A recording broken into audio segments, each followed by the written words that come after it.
ଗ୍ରାମାଞ୍ଚଳ ଠାରୁ ଆରମ୍ଭ କରି ସହରାଞ୍ଚଳରେ ଭିତ୍ତିଭୂମିର ବିକାଶ ଠାରୁ ଆରମ୍ଭ କରିକରି ସାଧାରଣ ଲୋକଙ୍କ ପାଖରେ ଜନକଲ୍ୟାଣକାରୀ ସୁବିଧା କେମିତି ପହଞ୍ଚାଇବ ସେ ଦୃଷ୍ଟିରୁ ସବୁ ପ୍ରକାର ପ୍ରୟାସ କରୁଛି। ସେ ଦୃଷ୍ଟିରୁ ସାଧାରଣ ଜନତାଙ୍କର ଆଜି ଭାରତୀୟ ଜନତା ପାର୍ଟି ସରକାରଙ୍କ ପ୍ରତି ଏବଂ ବିଶେଷ କରି ରାଜ୍ୟର ମୁଖ୍ୟମନ୍ତ୍ରୀ ମୋହନ ଚରଣ ମାଝୀଙ୍କ ପ୍ରତି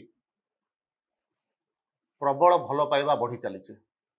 ତ ସେ ଦୃଷ୍ଟିରୁ ଗ୍ରାମାଞ୍ଚଳରେ ଯେଉଁ ଜନପ୍ରତିନିଧିମାନେ ଅଛନ୍ତି, ସେ ୱାର୍ଡ ମେମ୍ବର ହୁଅନ୍ତୁ, ସମିତି ସଭ୍ୟ ହୁଅନ୍ତୁ, ବ୍ଲକ ଚେୟାରମ୍ୟାନ୍ ହୁଅନ୍ତୁ କି ସରପଞ୍ଚ ହୁଅନ୍ତୁ, ये समस्ते आज दिन में भारतीय जनता पार्टी मुहां होइछंती एवं समस्ते भारतीय जनता पार्टी कार्य को तांकर पंचायत रे तांकर ब्लॉक रे जो प्रकार गति रे चली से कथा को मध्य समर्थन करुछंती। कारण या पूर्व भी से सरकार देखिथिले को प्रकार भाव रे ग्रामांचल रे ब्लॉक रे कौन से काम हो नथला, सब जगह पीसी कल्चर चलीथिला।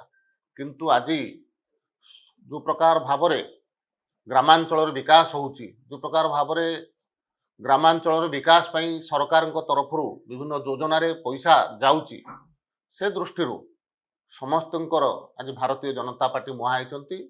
से दृष्टि स्वाभाविक भाव रे ब्लॉक ठारू आरंभ करी पंचायत पर्यंत विभिन्न निर्वाचित प्रतिनिधि माने वर्तमान भारतीय जनता पार्टी मुहां होइछंती।